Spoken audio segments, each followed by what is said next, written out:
Well guys, good morning, good afternoon, and good evening to all. Welcome to Hartung Family Farms. And today is a gorgeous Tuesday. And gorgeous, I mean 60 degrees currently. It's just ridiculously nice for middle of February. Oh, fudge. And I just got up to Bellevue, and I'm going to try to finish up all of our tree work that we started in this video, the last video we had. Cows are out enjoying the nice weather. They will be only out here for a couple more days. On Thursday, we're going to be moving them back home. And you guys might be wondering, hey Ron, what the heck's going on? Why are you like hobbling and doing crazy stuff like that? Well, I got some really bad news. Some really bad news. Yeah, I hurt my knee real bad. Like bad enough I'm worried about an ACL tear. So this is gonna be real interesting. I haven't gone to the doctor yet. It just happened yesterday, not even 24 hours ago. Farm work still needs to get done. So that's why I'm up here. Luckily, I cannot walk or move very well at all. But luckily, I can sit. I can't bend my knee. I can literally bend my knee about this fast. Cannot run, can't do anything like that, but I can sit. Like I said, I drove the hour up here today. So I think I'll be able to sit in the skid loader just fine, as long as I don't have to get out or get stuck or anything like that. Yeah, we'll have to see, I suppose. So regardless, I am going to hop in the beast of a TV450B. Go start this guy up, and yeah, that's about all we can do. Again, it's going to be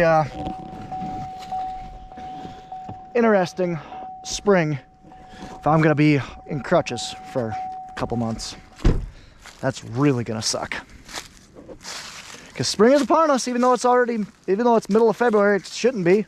Still a little bit of snow, but man, it's 60 degrees out today. It's ridiculous. Ridiculously nice, I should say. Start this guy up. This thing warm up. Walk around it, make sure everything's good. I'm gonna start with the grapple, because if you guys remembered, we took the saw, the grapple, and the puller and just decimated a fence line up on top.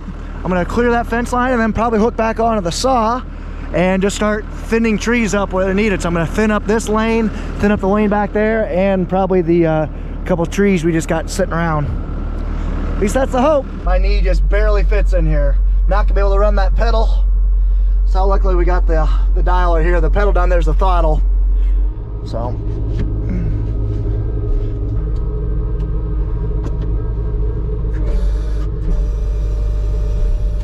Let's go get to work. About half a tank of fuel. Let's get her done. Here's the absolute carnage that we did. So again, as I said in the previous video, this used to be a fence line / tree line. So basically we had tree line, field, tree line, path to get to the food plot, and then forest. Well, this fence line / tree line hasn't been really probably managed in a long time. So we just decided to start over this year because we had time, we had the equipment. We just went through and decimated these trees, and then we're going to start over with the fence line. So the bud man and a bunch of other people helped him out and ripped up all the fence posts and fence lines. And then so Nathan and I came in the previous video, as already said, and we went ahead and just cut down all these trees. So now we're going to stack them into a pile, and we're eventually going to burn them. You can kind of see there is a lot of trees, well over 120. So I got my work cut out for me. Hopefully I can get it all done. We'll see. Okay, so I've been moving a metric pile of trees, and I just want to point out that I just have so much weight. So I'm at a hill angle like this, and I got so much weight overhanging because I can't grab in the bushy part of the tree. I got to grab in the stump because it's a much narrower spot to grab. It's only like this as opposed to like that. So because I'm doing that, I'm having to have a lot of my weight leaning downhill. And if I didn't have this tracked TV450B, so a large 4.5 ton machine, which I have had this thing actually overloaded, and I was a little tipsy. One of those big, actually that big tree right there, I was a little tipsy, and that one was a bear to get over there. But if I didn't have this big old skid loader, if we just had our 340 on it, it would definitely not work near as well. This thing's an absolute unit. I love it. All right, well, I really can't get up, so I'll just put the camera up, hold the camera up as best I can. I just about got all this row of trees done. I'm well over probably 2/3. So getting down there. That's good because I'm running out of space back there. Yeah, I'll show you guys in a second. Let me grab the street. See if you guys can see that little.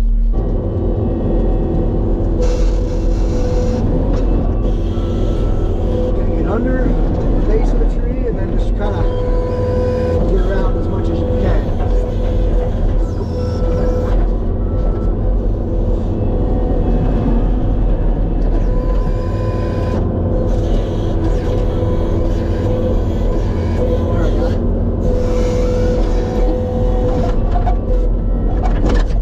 Sometimes you're in a hole like that.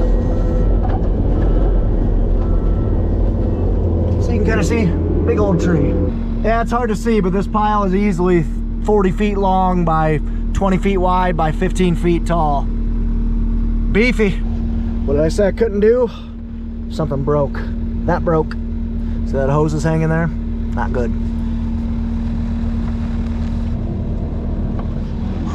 Okay, I got out. Don't know if I'll be able to get back in. Yeah, that's not good at all. Basically, that came out of the hose clamp. If I can prop it up so it's not pinched, then I can lower it. So basically, when I lowered it, it got caught in between the track. So I don't want that. So I think I have it propped up enough now. I'll be all right. So if I can pry that open with my pliers, I might be able to get it. We'll see. Great. Right when I can't walk and do anything. Well, while I'm out, might as well show you guys the pile. She's a beast. You kind of see I'm hobbling because I can't walk, quite literally. Can't bend this right knee. It's great right as spring is here. But there's a lot of stuff here. A lot.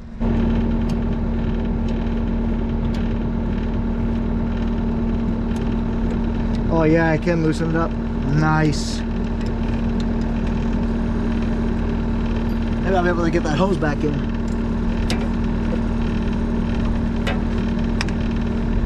Another washer. Oh, that's the spring.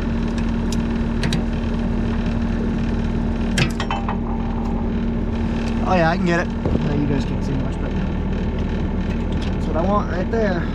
Well, I don't want that, but that's what happened.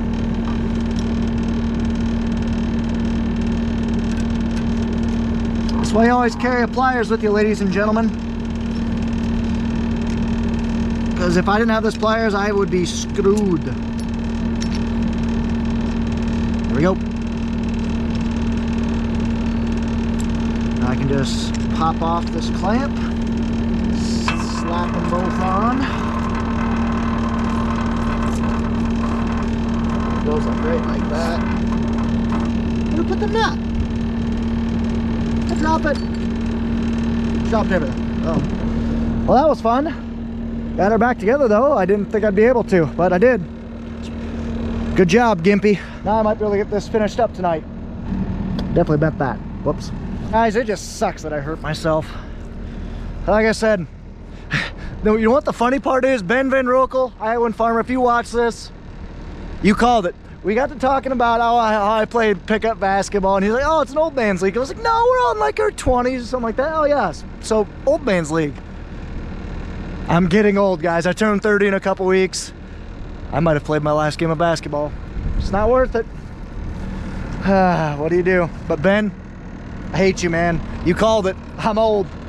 Okay, let's get back to work. I don't think you guys realize how tough of a pickup this was. 15 feet that way, 20 feet that way. So, geez, 45 foot long, 2 trees, heavy, wide that I just smushed down. This thing's an animal, I love it. But when you're carrying this much weight and you have this much width, a lot of potential energy, that's what trees are.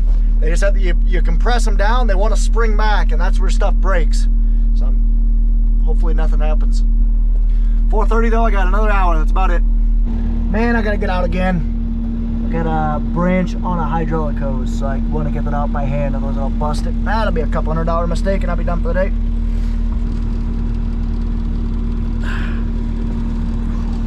Oh, ouch, ouch, ouch, ouch, ouch, ouch, ouch, ouch.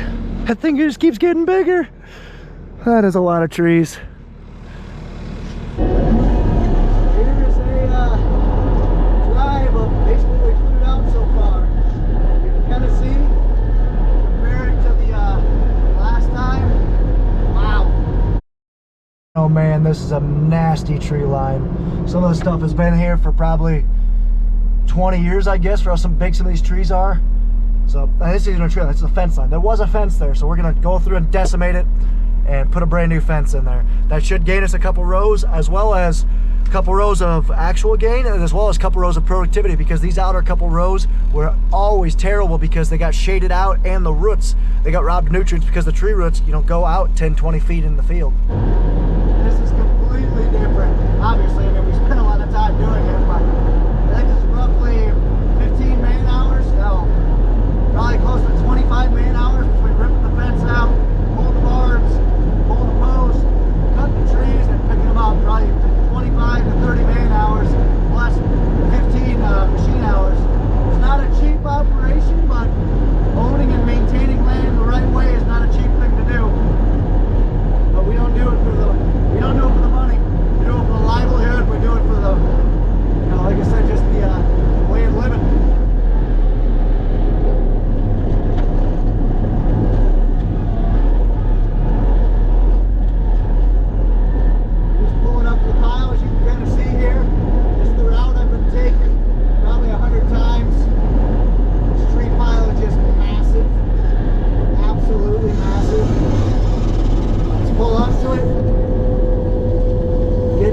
And as high as I can get, and dump it off.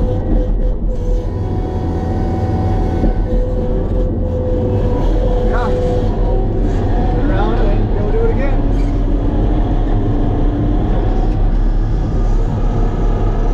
Think it might be quitting time. Yeah, I am out of go-go juice. But it's about dark. It's 5:30. Not a bad day. So there's probably a good half hour-ish of picking up stuff to do. Just trees that I ran out of time and fuel to do. So, once we get fuel again, we'll be back up to finish the job, and then we want to take the saw and continue, basically want to continue to trim up some stuff. So this goat path we got to get up here, there's a couple spots where there's some really low overhanging branches and whatnot we want to kind of clear out while we got the saw and all the equipment here. All the small stuff we want to get rid of, all the trees that are overhanging, just be good to do. So we probably got another 3-4 hours-ish of work to do to, you know, finish picking up stuff, use the saw to cut down some more stuff and pick that up. So not too bad, but like I said, I need some go-go juice. So it's gonna be what it is. Not a bad day though, guys. Not a bad day. So we'll go ahead and more than likely I got some man footage to throw in here. So let's go ahead and throw some of that in, and then I'll close up the video. Yes. Okay, we got some rock down there, as you can see. I hope. Now Tate and I are gonna run up here and tear out some more fence, and then with a little luck we'll get this done today. I don't know. It's gonna be tough, but we'll see what we do.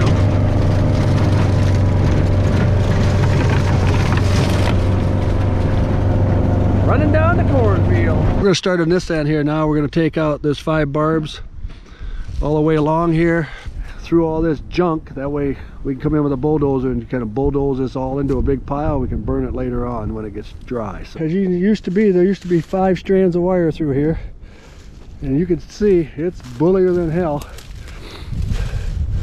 There's a post. Jonathan, Tate, and I did it yesterday, and Jonathan had basketball practice, so Tate and I came out and finished her up. He's rolling up the last piece of wire. You done? Almost. He says almost. Now he's wrapping it around so it doesn't come undone. And then we'll go down and pick all the little pieces up. As you can see, we took it out probably in 10 to 30 foot chunks, because you can tell it's bullier than all get up. Now we'll bring a bulldozer in and clean all these trees out, and then we will get a new fence in here. Gotta make sure we get all our tools picked up. Starting to work up a sweat. Try to get all the clips. Try to get all the hardware so nothing's out here, so cows do not eat any of it. We don't want that to happen. So hopefully they got some trees knocked out over there in that fence line. Nathan's up here. Ron's moving the rest of that rock. So we get that cleaned up, and then we will call it a day here pretty quick. But good job done here. As you can see, it's pretty lengthy. It's probably, I don't know, it's got to be close to 400 yards maybe. But so, job well done. Go from there. I can see my truck way over there with the dump box on it. This is the second or third load we had like this here. I don't remember. I think it's 3. Anyway, barbed wire.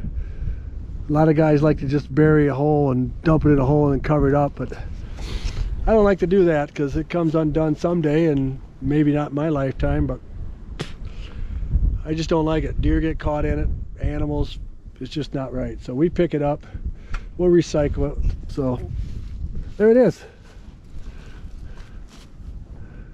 Get all these trees cleared out of here and put a new fence in. That's what we want. There goes Tate, the side-by-side, through the wire back there. Let's get out of here. Let's walk down here real quick and see how they did with the rocks. This thing was really washing out down here, so there.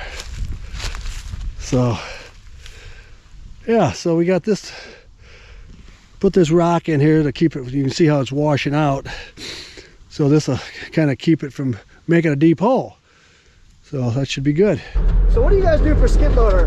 When I like GoProing when I run the ISO setting. So ISO is basically all your joystick, all your movement is on your left joystick, all the bucket and boom is on your right joystick. But for H pattern, left stick moving forward moves just your left track. Right stick just moves your right track. So I have to actually use both hands to go forward. And I like that just because that's what I was used to. But also I was a lot more precise with that. I feel like I can be more precise. And then obviously left on your left stick, raise the boom, your right stick's the bucket. How do you guys run it? Like I said, I can't run ISO, but I only run ISO to GoPro. I like to run it with one hand. Anyway guys, that's going to be it for this video. Appreciate you so much for watching. Give me a stand prayer retroactively for my knee. I've got it checked out by now, so I'll give you guys a order here soon. Anyway, thank you so much for watching. Take care, take it easy, stay safe, man. Just let her cool down. Good night, everyone.